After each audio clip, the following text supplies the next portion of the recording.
umugambwe APDR kuri w'Imana igenekerezo ya 29 Myandagaro watunganije ikoraniro ridasanzwe mu ntumbero yo gushiraho inzego nshasha.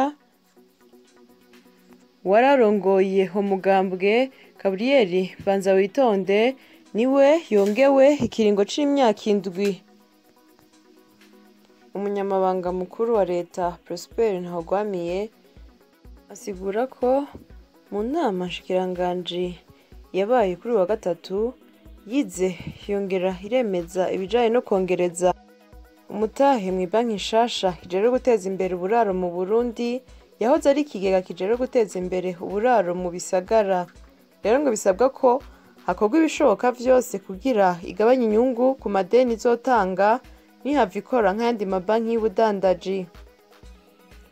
Iyo banki yifuza kuva ku miliyaridi 13 z'amafaranga y'amarundi ikaja ku miliyaridi 20 mu ntumbero yo guteza imbere uburaro. Ayo mafaranga azotangwa n'abanyamitahe basanzwe barimwo hamwe n'abandi bovyifuza.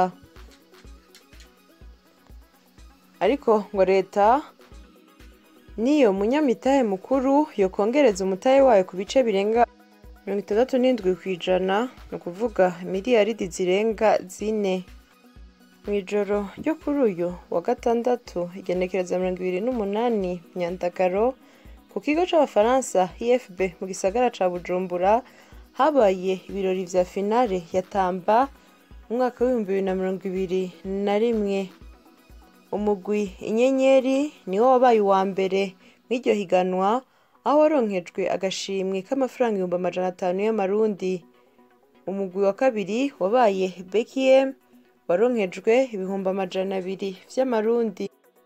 Abaririmbyi Bface, Dramati, Esther Niche na Kiriku Akiri bari bahishikiye aho bateramishije abantu. Ni mu gihe imigwi yashoboye gushika mu gice ca nyuma c'iryo higanwa yari Inyenyeri, Bekiem, The Killer Boys na Kayanza Kids. Abana bo muri Kayanza Kids nubwo batabaye aba mbere haratojwe amafaranga y'intererano kugira ngo bazoshobore kuja kw'ishure.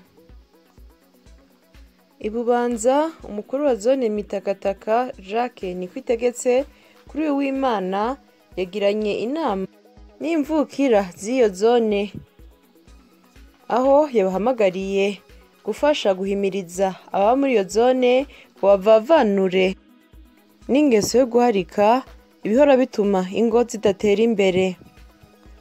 Ngo muri iyo zone iterambere ryarasubiye inyuma bagereranije n'ivyari bihari imbere. Rero ngo abavuka muri iyo zone basabwa gusahiriza kugira hasubira kugaruka iterambere iwabo. Kuri uyu wa gatandatu musitanteri wa komine Butaganzwa Janvier Kanyana yagirishije inama abadandaza bakorera mu isoko ya Bumba aho abashikirije ko imiliyoni z'amafaranga y'amarundi zababa 20 nizo iyo komine yahomvye mw'iryo soko ya Bumba kuva itanguye gukora mu mwaka wa 2015, kandi ngo ayo yose ategerezwa kugarukanwa mu kigega ca komine kubera ko kuyahomba vyavuye ku nzu 4 zidandarizwamwo zatanzwe ata amasezerano zigiraniye na komine, kandi kuva ico gihe nta mafaranga yo gukotera komine zitanga. Kandi ngo hari n'inzu z'ubudandarizo zigera kuri 40, 25 zose zaragurishijwe bitemewe n'amategeko. Rero Janvier Kanyana arongoye iyo komine asaba abadandaza kumenyera gusoma amategeko abagenga kugira ntibagwe mu makosa hamwe no gutanga amakori n'amatagisi nk'uko bitegerezwa, kubera ko ngo bituma komine irangura imigambi y'iterambere ry'abenegihugu, gutyo ngo rikaba ari rya terambere riva ku mwenegihugu rikongera rikamusubirako. Mu ntara ya Makamba hari isanganya ryabereye kw'ibarabara Mabanda Nyanzarake ahitwa mu Rukonwe ikaba ari isanganya y'imodokari ya gisirikare. Abasirikare 4 bapfuye, abandi 10 nabo barakomereka. Hari mu masaha y'isaha 9 kuri w'Imana. Abakomeretse bakaba baciye bajanwa kwitabwaho ku bitaro vya Nyanzarake. Naye baguye muri iryo sanganya baciye bajanwa mu buruhukiro bw'ivyo bitaro nyene. Intandaro y'iryo sanganya ngo n'amafire y'iyo modokari yacitse. Ingozi kuri w'Imana ku muhingamo, pikipiki isanzwe yunguruza abantu yahiye iratokombera, ariko Imana yakinze ntawe hapfiriye.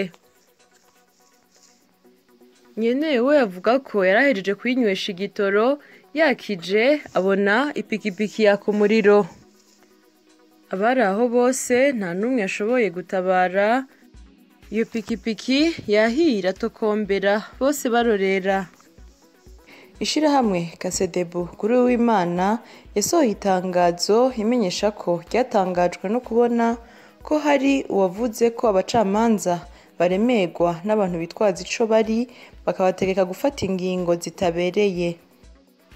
Inyuma yaho umukuru w'igihugu c'u Burundi Evariste Ndayishimiye yaheruka kugirana ikiganiro n'abacamanza, aho yerekana utunenge turi muri ico gisata c'ubucamanza. Iryo shirahamwe rigasaba ko abo bacamanza bo kwihagararako bagashengeza abo babaremera. Kandi ngo hatari ubutungane nyabwo nta terambere rirama rishoboka.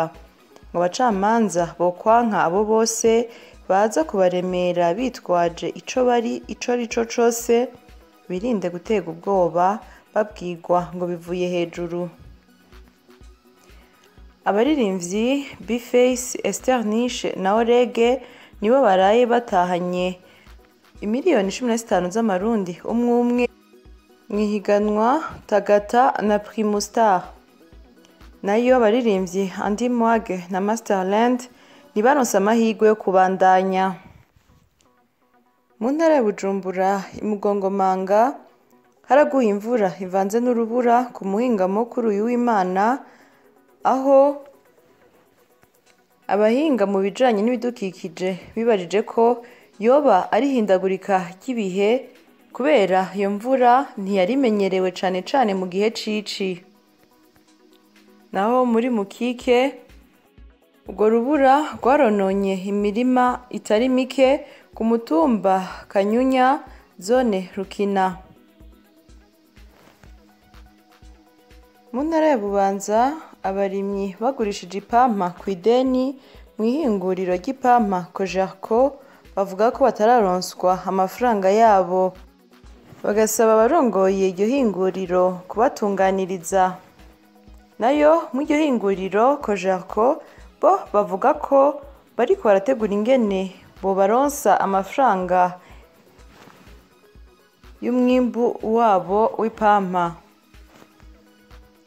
Nk'uko biri mu itangazo ryatewe ku mukono n'umuyobozi w'intara y'ubuvuzi ya Muramvya, muganga Polycarpe Ndayikeza, ubushikiranganji bwo kubungabunga amagara y'abantu no kurwanya sida bubicishije mu mugambi w'igihugu ujejwe kurwanya indwara ngendanwa kandi zitandukira, bufatikanije n'ishirahamwe mpuzamakungu ryitaho amagara y'abantu OMS, bwateguriye abantu baba mu ntara ya Muramvya no mu micungararo yaho isekeza ryo gupima indwara y'igisukari ariyo diabete n'ivumbuka ry'umurindi w'amaraso ariyo hypertension arterielle.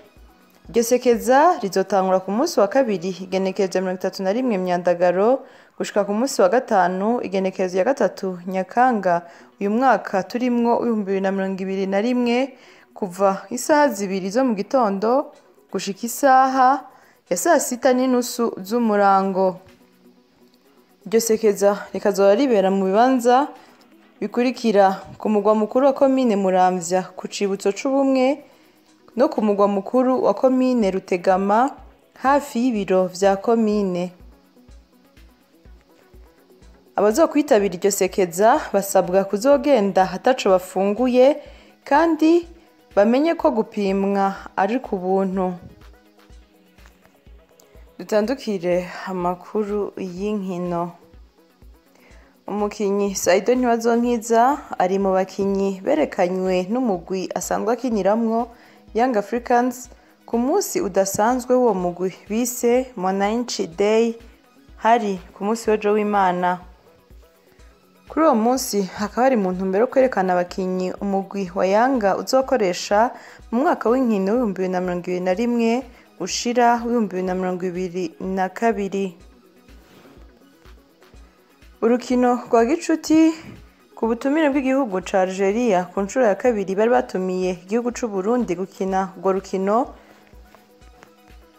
vyarangiye umugwi nserukiragihugu Intamba mu Rugamba itsinzwe ibitsindo 3-0 n'uwo mugwi wo mu gihugu ca Algeria. New Star yatsinze Urunani mu rukino rwa nyuma rw'ihiganwa ryo gutanga ubushimwe muri Asebab, aho New Star yatsinze ku manota 73-62. Iyo ikaba ari incamake y'amakuru agezweho mu gihugu c'u Burundi. Mwakoze mwebwe mwese mwaduteze yompi, nimwibagire gufyonda kuri subscribe no kubisangiza bagenzi banyu. Murakoze.